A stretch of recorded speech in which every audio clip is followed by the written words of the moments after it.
Adidaw, kembali lagi dengan Marga Anime di sini. Tentu saja kita semua sudah membaca One Piece chapter 1077. Nah, sekarang waktunya sedikit membedah isi yang terdapat di chapter terbaru yang berjudul Seharusnya Menyadari Lebih Awal. Judul chapter merujuk kepada Roronoa Zoro yang baru saja menyadari kemampuan Seraphim yang sama seperti kemampuan King the Wildfire, seorang Lunarian. Baiklah, tanpa berlama-lama lagi, mari kita lanjut berlayar. Cerita dimulai dengan cover story lanjutan Germa Double Six, Perjalanan Tanpa Emosi volume ke-32 dengan judul Dipikir-pikir Lagi, Vega Fang lah yang menghalangi jalan kita. Cover kali ini memperlihatkan Vinsmoke Judge dan Kaisar Clone berhenti bertarung antara satu sama lain. Dalam cover terbaru kita menemukan fakta menarik yang menyebutkan Dr. Vega Fang lah yang menjadi penghalang Kaisar Clone, Queen Sang Wabah, dan Vinsmoke Judge dalam menjadi seorang ilmuwan hebat. Hal tersebut tidak bisa dipungkiri karena kita tahu Dr. Vega Fang sangat ambisius sebagai seorang ilmuwan, dan mungkin alasan bubarnya organisasi Mets juga disebabkan oleh Dr. Vega Fang. Mungkinkah para ilmuwan seperti Judge, Queen, dan Kaisar akan diperlihatkan reunian dengan Vega Fang nantinya? Menarik ditunggu apakah yang akan terjadi selanjutnya. Baiklah, maka dari itu mari kita masuk ke pembahasan chapter. Kondisi di luar Pulau Egghead. Chapter dimulai dengan memperlihatkan situasi Pulau Egghead, pabrik Favrio, di mana Sentomaru bersama para penduduk Pulau Egghead sedang berkumpul di sana. Kita bisa melihat Sentomaru meminta para penduduk Pulau Egghead untuk meninggalkan Pulau Egghead secepat mungkin karena suatu alasan. Pada chapter kali ini, Sentomaru bercerita tentang insiden Ohara, di mana Pulau Ohara dihilangkan dari dunia karena menentang pemerintah dunia pada saat itu.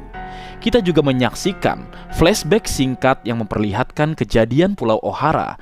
Dalam flashback tersebut, kita bisa melihat Aokiji, Nico Olivia, Dr. Clover, Jaguar di Saul, dan Nico Robin, karakter inti yang terlibat pada insiden Ohara.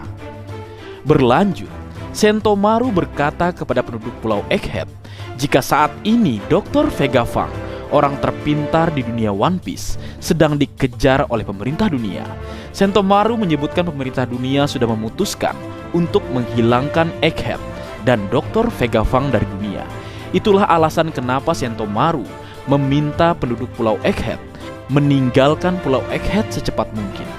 Di sini kita juga menyaksikan Sentomaru menyadari sesuatu yang aneh sedang terjadi di laboratorium milik Dr. Vega Fang.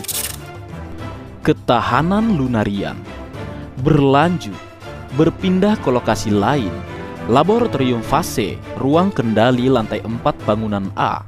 Kita bisa menyaksikan Luffy dalam bentuk gear keempatnya dan Rob Lucy dalam bentuk hybrid zoannya sedang bertarung menghadapi Esbir atau Seraphim beruang atau disebut Seraphim Kuma.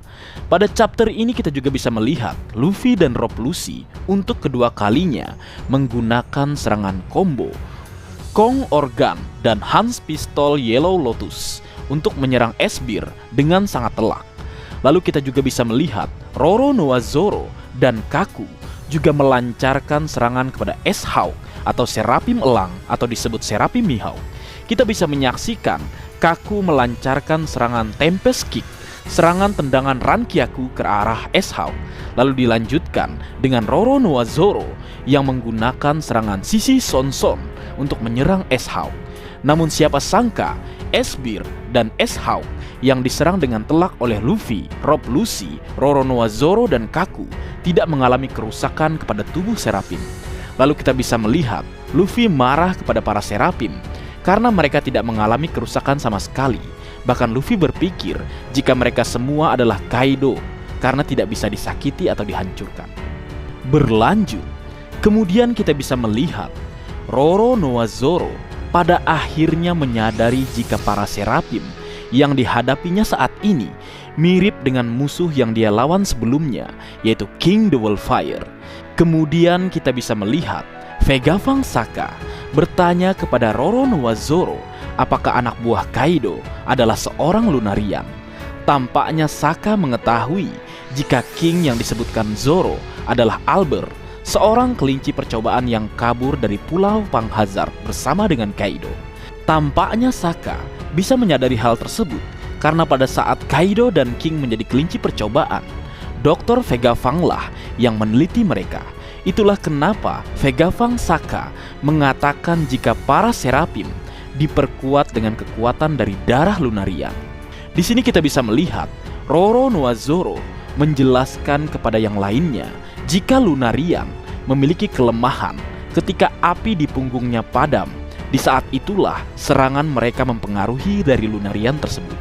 Lunarian tidak akan kalah ketika api di punggungnya menyala.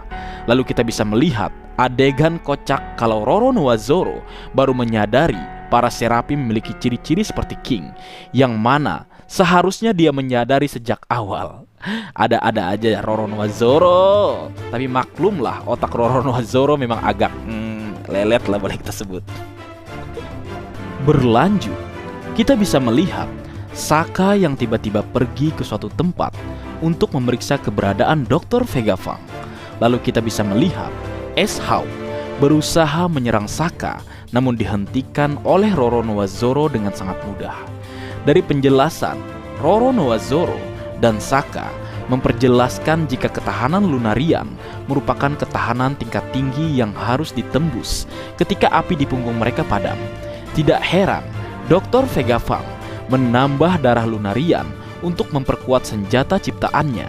Itulah alasan kenapa para Seraphim disebut sebagai manusia terkuat, karena ketahanan mereka melebihi seorang manusia pada umumnya. Menarik ditunggu tentang akhir pertarungan Luffy, Zoro, Rob Lucci, dan Kaku setelah mengetahui kelemahan dari Lunarian atau Seraphim. Berpindah ke lokasi lain, di lantai 3 bangunan A, tempat di mana grup Nami, Brook, Edison berada. Pada chapter kali ini kita melihat kelompok Nami diserang oleh S-Hawk atau Seraphim Hiu atau disebut Seraphim Jinbe. Di sini kita bisa menyaksikan S-Hawk mengalahkan Soul King Brook sehingga kepala miliknya terpisah. Lalu kita bisa melihat Edison, salah satu pang Dr. Vegapunk, kalah telak ketika berhadapan dengan S-Hawk. Lalu di saat Nami menyadari teman-temannya disakiti oleh S-Hawk, kita bisa melihat Nami melancarkan serangan yang sangat kuat yang bernama Thunderbolt, serangan petir milik Zeus. Kita bisa melihat S-Hawk atau Seraphim Hiu atau Seraphim Jinbe sampai mengeluarkan asap di mulutnya, lalu jatuh ke atas tanah.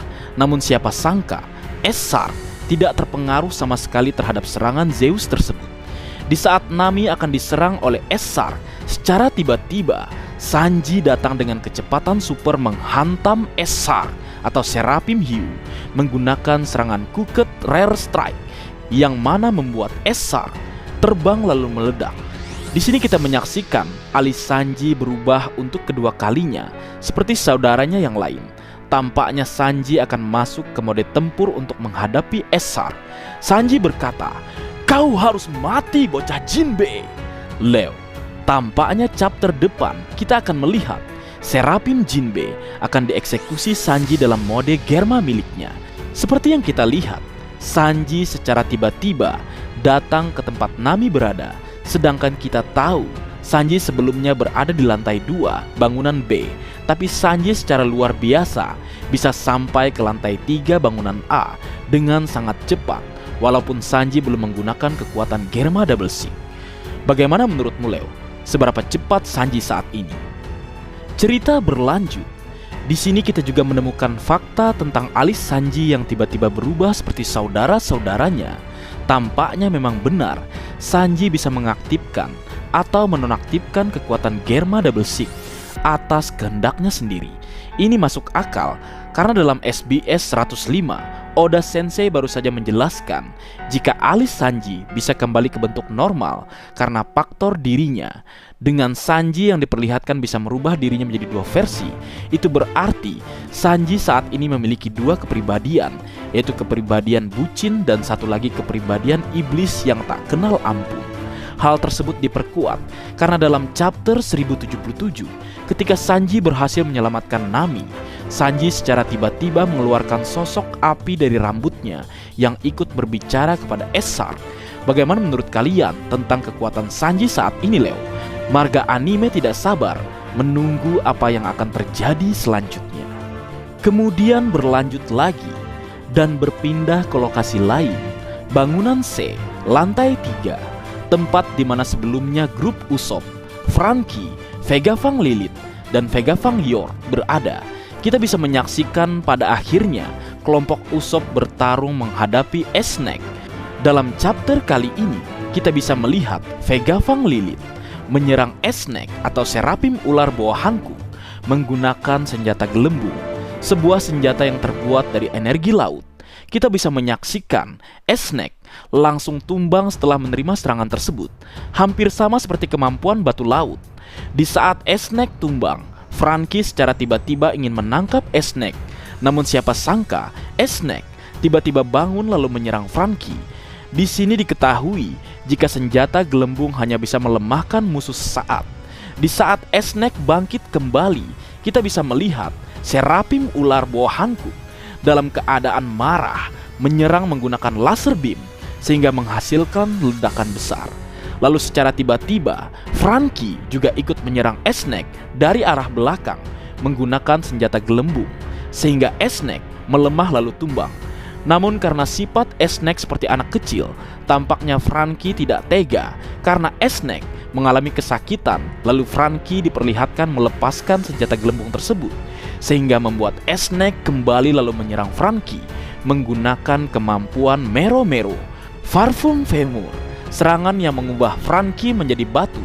Lalu secara cepat Snake sekali lagi memperlihatkan pose imutnya sehingga dia bisa mengubah Usopp dan Vegapunk Lilith menjadi batu seperti Franky. Kekuatan yang cukup merepotkan. Sebelum berlanjut, marga anime ingin membahas sesuatu tentang Seraphim. Seperti yang kita ketahui, para Seraphim saat ini memiliki ketahanan lunarian yang mana dia memiliki api di punggungnya. Namun marga anime menemukan fakta jika para Seraphim ketika menggunakan kekuatan buah iblis atau Blood Green miliknya membuat api di punggungnya padam. Ini sama persis dengan King the Wildfire ketika menggunakan mode menyerang. Dia kehilangan api di punggungnya ketika melakukan hal tersebut. Cerita berlanjut, berpindah ke lokasi lain di bawah tanah, laboratorium tempat Stella atau Dr. Vegapunk yang asli dan para agen pemerintah dunia di penjara.